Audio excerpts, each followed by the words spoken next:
मध्य प्रदेश कटनी शहर के कोतवाली थाना क्षेत्र के नई बस्ती से आदर्श कॉलोनी रोड पर रिहायशी क्षेत्र के पास वरुण भवन स्थित एक डिस्पोजल गिलास सामग्री की गोदाम में शॉर्ट सर्किट से आग लग गई। आग इतनी भयानक थी कि गोडाउन की छत ढह गई। देखते ही देखते लोगों का हुजूम लग गया। लोगों की सूचना पर दमकल वाहन की 4 गाड़ियों ने 4 घंटे की कड़ी मशक्कत के बाद आग में काबू पाया। आग से भारी नुकसान होने का अनुमान लगाया जा रहा है। स्थानीय व्यापारी के प्लास्टिक गोदाम में आग लग गई। शॉर्ट सर्किट से लगी इस आग में गोदाम में रखे प्लास्टिक के गिलास, प्लेट, पत्तल और दोने आदि राख हो गए। आग लगते ही गोदाम में अफरा तफरी मच गई। कोशिश सामान बचाने की भी की गई, पर उसमें ज्यादा कामयाबी नहीं मिल सकी। मौके पर उपस्थित लोगों ने नगर निगम पर आरोप लगाया कि रहवासी क्षेत्र में ज्वलनशील सामग्रियों के गोदाम एवं व्यवसाय करने क्यों देते हैं। वहीं गोदाम मालिक से बात करनी चाहिए तो वह मीडिया से बात करने से इनकार कर दिया। यहाँ पर नई बस्ती में स्थानीय वरुण भवन है। यहाँ पे प्लास्टिक का गोडाउन है डिस्पोजेबल का। यहाँ अभी सूचना मिली कि आग लगी हुई है और आग बहुत भीषण तरीके से यहाँ फैल रही है, लेकिन नगर निगम की व्यवस्था पूरी चाक चौबंद है और यहाँ पर पूरा हमारे फायर ब्रिगेड के सारे कर्मचारी 2-2 गाड़ियों के साथ में आग बुझाने का काम कर रहे हैं और मैं समझता हूँ कि बहुत जल्दी इस आग पर काबू पा लिया जाएगा। काफ़ी हद तक आग बुझा ली गई है, लेकिन फिर भी चूंकि आइटम डिस्पोजेबल है और ज्वलनशील है, इसलिए इस पर पूरी सुरक्षा का ध्यान रखा जा रहा है। पुलिस प्रशासन पूरा साथ में है, उससे भीड़ को यहाँ पर आने नहीं दिया जा रहा है और मैं समझता हूँ कि बहुत जल्दी आग से काबू पा लिया जाएगा और सुरक्षित रूप से यहाँ पर किसी जान की हानि नहीं हुई है, माल की हानि जरूर हुई है, लेकिन बहुत ऐसी चिंताजनक स्थिति नहीं है। एमपीवी वालों को भी सूचित कर दिया गया है, उनके माध्यम से यहाँ के लाइट के कनेक्शन काटे जा रहे हैं ताकि आग का जो असर है वो यहाँ पर लाइट को उसमें ना फैले और जहाँ जरूरत पड़ेगी तो हम तत्काल पूरे सेवा के लिए चाक चौबंद है। पूरे नगर निगम कर्मचारी अमला पूरा लगा हुआ है, प्रशासन का अमला लगा हुआ है और ईश्वर चाहेगा तो ये जल्दी ठीक हो जाएगा और किसी प्रकार की हानि नहीं होगी। कारण क्या लगने का? क्योंकि आइटम ज्वलनशील है, अभी इसकी जांच की जाएगी कैसे आग लगी, क्यों लगी, शॉर्ट सर्किट से लगी या किसी कारण से लगी, क्योंकि अभी पता नहीं है। अभी तो तत्काल में आग बुझाना हमारी पहली प्राथमिकता है, जिसको हम करने जा रहे हैं। इस शहर में गोदाम, इस शहर में रिहायशी इलाकों में अब क्या है कि वास्तव में बात सही है कि जो ज्वलनशील पदार्थ है, खासतौर से डिस्पोजेबल आइटम, उस पर हम विशेष ध्यान देंगे क्योंकि भविष्य में इस तरह के गोडाउन अगर शहर के मध्य में स्थित हैं तो उसके लिए अलग व्यवस्था हो। यहाँ पर किसी प्रकार की गोदाम ना हो, आवासीय इलाके में खासतौर से ना हो, क्योंकि जो भी ज्वलनशील पदार्थ है तो उसके लिए अलग से प्रशासन से बात करके नीति बनाई जाएगी और इस तरह की अगर कोई आइटम शहर के अंदर रहवासी इलाके में स्टोर किया जाएगा तो उसको रोका जाए, क्योंकि ये रहवासी मकान है और रहवासी मकान की यहाँ पर अनुमति है, किसी प्रकार की अलग से अनुमति नहीं दी गई है। तो निश्चित रूप से हम इसके लिए आगे कोई योजना बना के काम करेंगे। हम मध्य प्रदेश कटनी से यश खरे की रिपोर्ट। कटनी के कोतवाली थाने से महज कुछ कदम दूर सेंट्रल बैंक ऑफ इंडिया में अंदर लाइन में लगी पैसा जमा करते समय एक युवती के बैग से 35,000 रुपए हुए पार। बैंक के हॉल में कतार में लगी कंचन यादव नामक युवती के बैग से 35,000 रुपए पार होने से हड़कंप मच गया। घटना की सूचना मिलते ही कोतवाली पुलिस मौके पर पहुंचकर बैंक के चैनल गेट बंद कराकर एक-एक के सभी उपभोक्ताओं की चेकिंग कर बहरहाल पुलिस सीसीटीवी फुटेज खंगाल रही है। पैसे जमा करने आए थे और चोरी हो गए। कितना पैसा लेके आए थे? कितना चोरी? 30,500। चोरी कितना हुआ? पूरे हो गए। कहाँ से चोरी हुए? ये बैग से। ये बैंक के अंदर थे कि बाहर? अंदर थे। लाइन में लगे थे क्या? हाँ, लाइन में लगे हुए। ऐसा कर रहा है। क्या नाम आपका? कंचन यादव। कहाँ से? कौन से बैंक में खड़े हो? Central bank. मध्य प्रदेश कटनी से यश खरे की रिपोर्ट। मध्य प्रदेश के बालाघाट जिले में बिरसा थाना अंतर्गत मछुरिया चौकी के बोदानी निवासी 23 वर्षीय युवक की नक्सलियों ने पुलिस मुखबिरी के शक पर हत्या कर दी। नक्सलियों ने युवक कार्तिक के सर पर गोली मारी है। नक्सलियों को शक था कि युवक कार्तिक पुलिस का मुखबिर है। हालांकि पुलिस ने युवक के मुखबिर होने से इनकार किया है। गौरतलब हो कि अगस्त में पुलिस मुखबिरी की शक में की गई हत्या के बाद यह दूसरा मामला है जिसे नक्सलियों की जिले में धमकी का अंदाजा लगाया जा सकता है।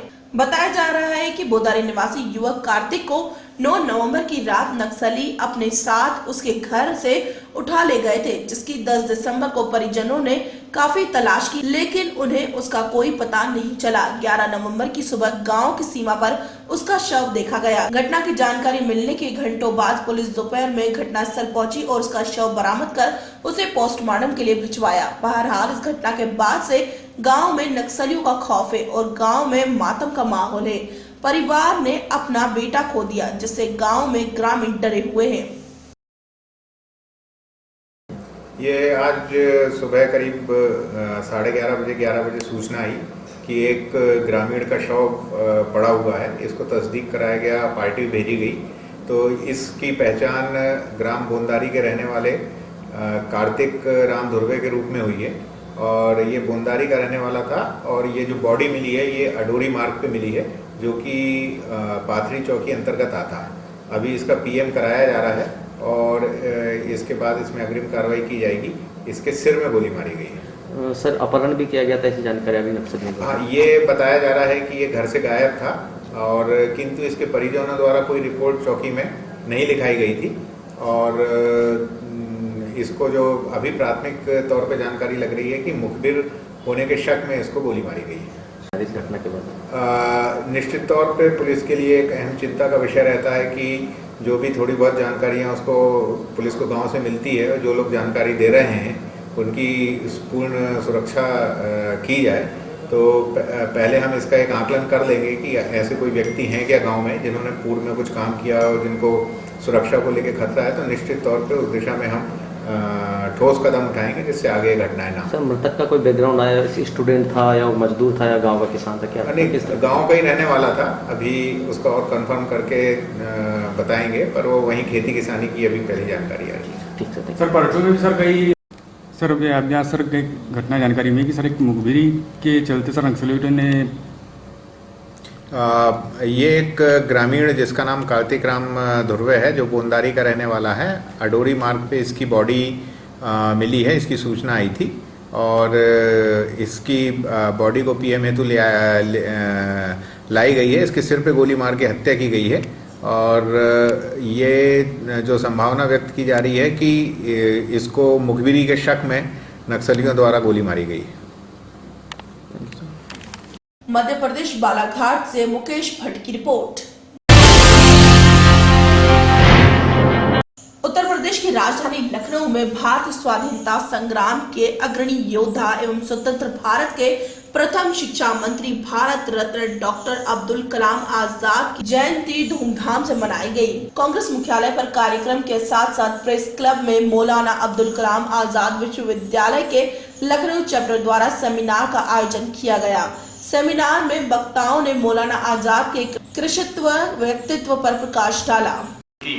ज़मख़शरी, कुर्तुबी और इब्न कसीर जैसे मुफस्सिरीन ने यूनान के सिकंदर आज़म, मिस्र के मरजुमान, अब्द सालेह, साद इब्न ज़ी यज़्न अल-हिमयरी वगैरह के नाम लिखे हैं और कुछ का उन्होंने इब्ताल भी किया है।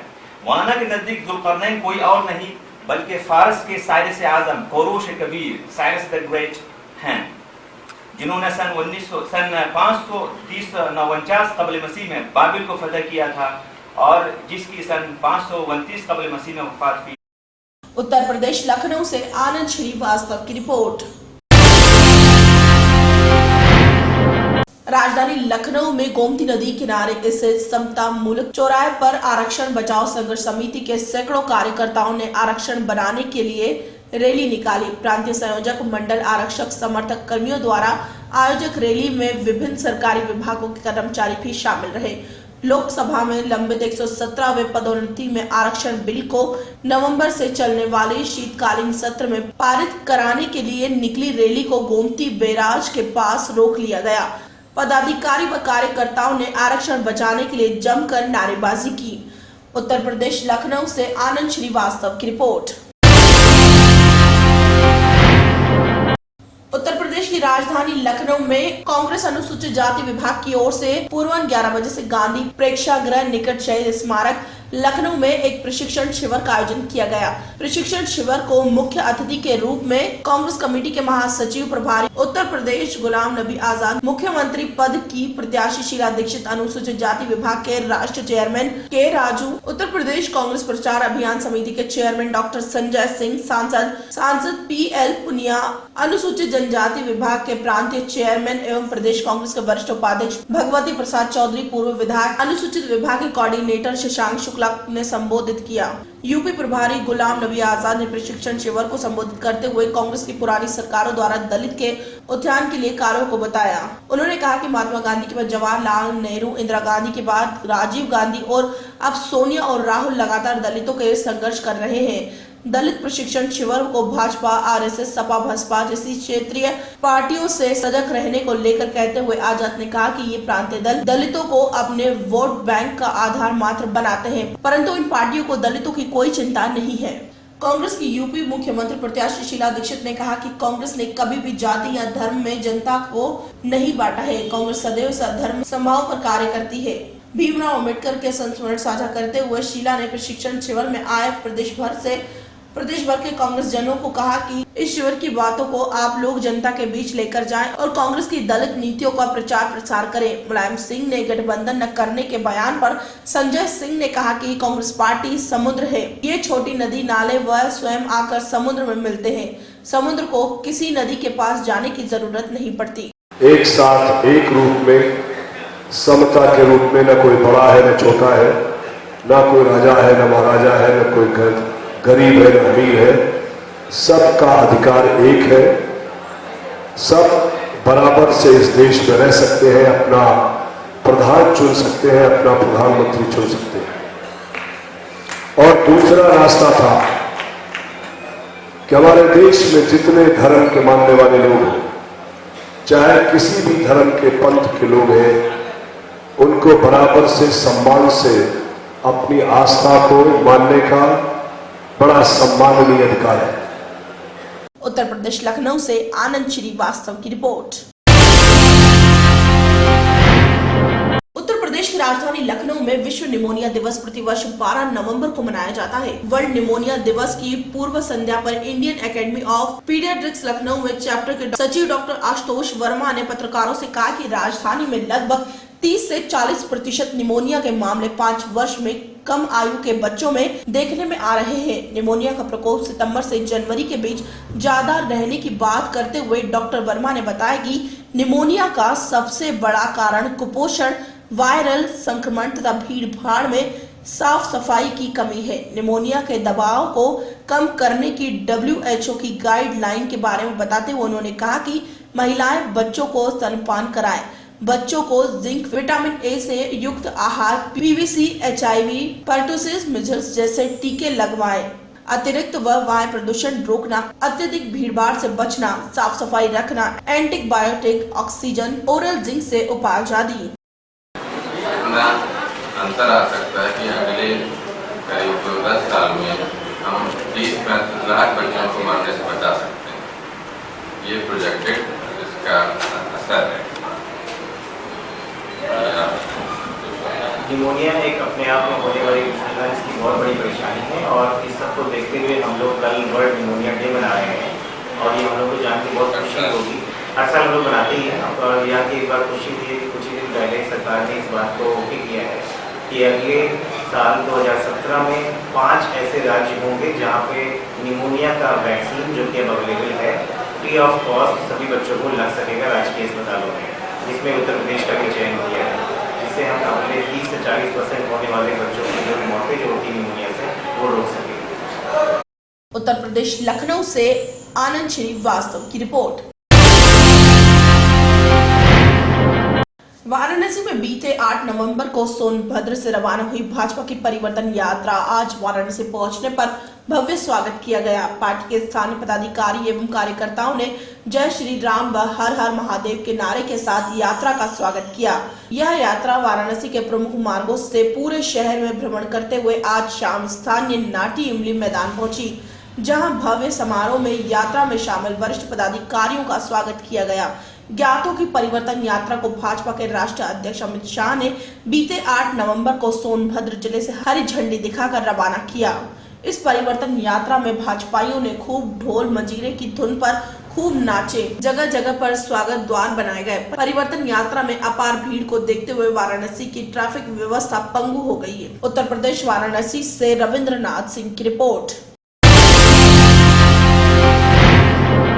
वाराणसी में लाचारी बेबसी इंसान को किस कदर खाई में धकेल रही है, इसका जीता जागता प्रमाण आज वाराणसी के सर सुंदरलाल चिकित्सालय BHU हॉस्पिटल में देखने को मिला, जहां एक बड़ी बहन छोटी बहन की जान बचाने के लिए हॉस्पिटल प्रशासन सहित स्थानीय विधायक, सरकार और जिलाधिकारी और समाज सेविकाओं से अपने बहन के इलाज के लिए कुछ रुपए मांग रही थी।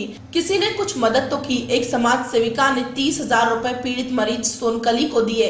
आपको बताते चले कि यह गरीब परिवार गाजीपुर जिले के देवकली ब्लॉक के गाँव चितौली के निवासी है। पीड़ित मरीज की माँ दुलारी देवी ने बताया कि अपनी बेटी के इलाज में खेत गिरवी रखकर इधर उधर से पैसे लेकर इलाज में अब तक 5 लाख रुपए खर्च कर चुकी है।